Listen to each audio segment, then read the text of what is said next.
In the afternoon the latter received some reinforcements and renewed the fight. The Saxons, believing that the victory had been won, had fallen into disorder and were finally driven from the field. Great numbers were slain on both sides. Bishop Edmund and many Saxon nobles were killed, and King Ethelred so severely wounded that he expired a few days later. April 23rd, 1871, having reigned for 5 years. He was buried at Wimborne Minster, and Prince Alfred ascended the throne. Ethelred was much regretted by his people, but the accession of Alfred increased their hopes of battling successfully against the Danes.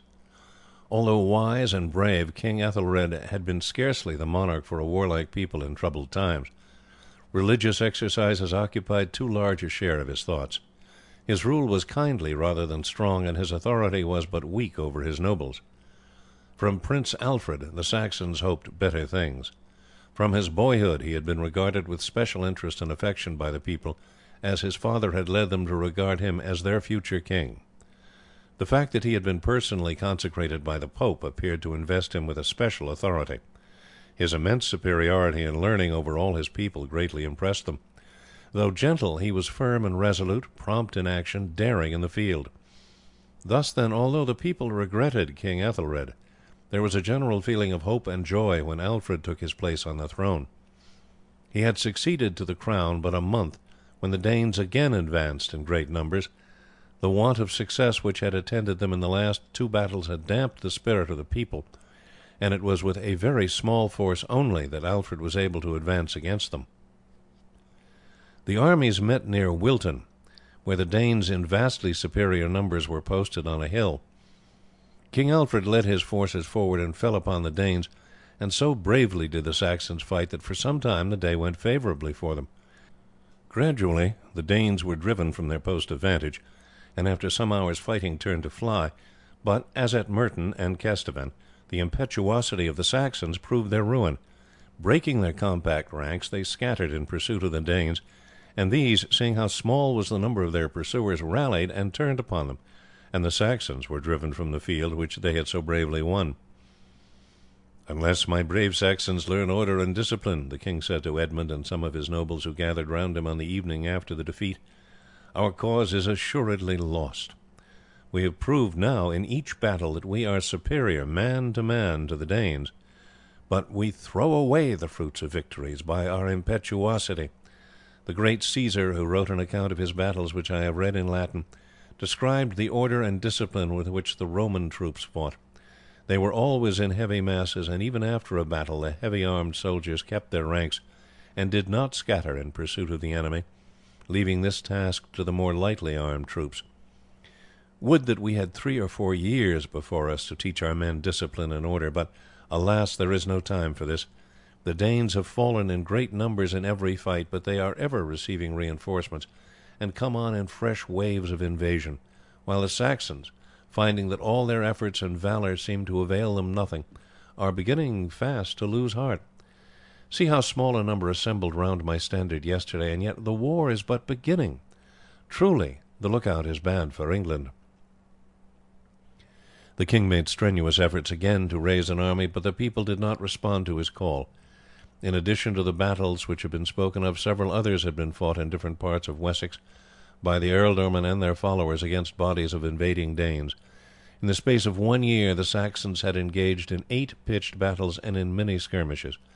Great numbers had been slain on both sides, but the Danes ever received fresh accessions of strength, and seemed to grow stronger and more numerous after every battle, while the Saxons were dwindling rapidly. Wide tracts of country had been devastated, the men slaughtered, and the women and children taken captives, and the people, utterly dispirited and depressed, no longer listened to the voices of their leaders, and refused again to peril their lives in a strife which seemed hopeless. Alfred therefore called his ealdormen together, and proposed to them that since the people would no longer fight, the sole means that remained to escape destruction was to offer to buy off the Danes. The proposal was agreed to, for although none of them had any hope that the Danes would long keep any treaty they might make, yet even a little respite might give heart and spirit to the Saxons again. Accordingly negotiations were entered into with the Danes, and these, in consideration of a large money payment, agreed to retire from Wessex. The money was paid, the Danes retired from Reading, which they had used as their headquarters, and marched to London. King Burhard, the feeble king of Mercia, could do nothing to oppose them, and he too agreed to pay them a large annual tribute. From the end of 872 till the autumn of 875 the country was comparatively quiet. Alfred ruled it wisely and tried to repair the terrible damages the war had made.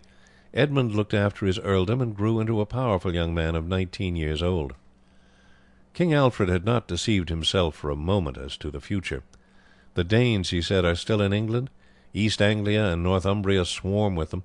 Had this army, after being bought off by us and my brother of Mercia, sailed across the seas and landed in France, there would have been some hope for us, but their restless nature will not allow them to stay long in the parts which they have conquered. In Anglia, King Guthrum has divided the land among his jarls, and there they seem disposed to settle down, but elsewhere they care not for the land, preferring to leave it in the hands of its former owners to till, and after to wring them from the cultivators the fruits of the harvest. Then, as the country becomes thoroughly impoverished, they must move elsewhere. Mercia they can overrun whensoever they choose, and after that there is nothing for them to do but to sweep down again upon Wessex. And with all the rest of England at their feet, it's hopeless to think that we alone can withstand their united power. "Then what, think you, must be at the end of this?" Edmund asked. "'Tis difficult to see the end," Alfred replied. "It would seem that our only hope of release from them is that when they have utterly eaten up and ravaged England they may turn their thoughts elsewhere.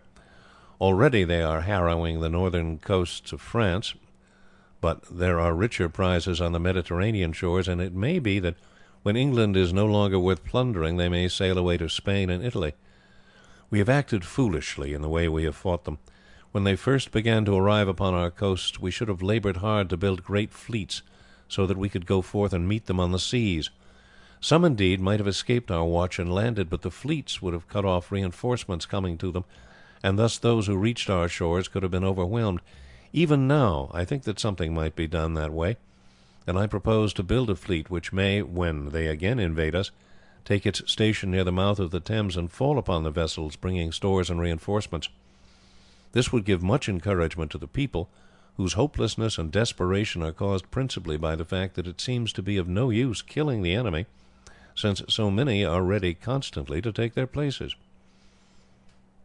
"I will gladly undertake to build one ship," Edmund said. "The fort is now finished, and with the revenues of the land I could at once commence a ship, and if the Danes give us time, when she's finished I would build another. I will the more gladly do it, since it seems to me that if the Danes entirely overrun our country we must take to the sea, and so in turn become plunderers. With this view I will have the ship built large and strong, so that she may keep the sea in all weathers, and be my home if I am driven out of England. There must be plenty of ports in France, and many a quiet nook and inlet round England, where one can put in to refit when necessary, and we could pick up many a prize of Danish ships returning laden with booty. With such a ship I could carry a strong crew, and with my trusty Egbert and the best of my fighting men we should be able to hold our own, even if attacked by 2 or 3 of the Danish galleys." "The idea is a good one, Edmund," the king said, "and I would that I myself could carry it into effect. It were 1,000 times better to live a free life on the sea, even if certain at last to be overpowered by a Danish fleet, than to lurk a hunted fugitive in the woods. But I cannot do it. So long as I live I must remain among my people, ready to snatch any chance that may offer of striking a blow against the invader. But for you it's different." "I should not, of course, do it," Edmund said, "until all is lost here, and mean to defend my fort to an extremity. Still, should it be that the Danes conquer all our lands, it were well to have such a refuge." Edmund talked the matter over with Egbert, who warmly entered into the plan. "So long as I have life I will fight against the Danes, and in a ship at least we can fight manfully till the end. We must not build her on the seacoast, or before the time when we need her she may be destroyed by the Danes. We will build her on the Parrot. The water is deep enough far up from the sea to float her when empty, and if we choose some spot where the river runs among woods we might hide her, so that she may to the last escape the attention of the Danes. We must get some men crafty in shipbuilding from one of the ports, sending down a body of our own serfs to do the rough work. We'll go to Exeter first, and there choose us the craftsmen most skilled in building ships, and will take counsel with him as to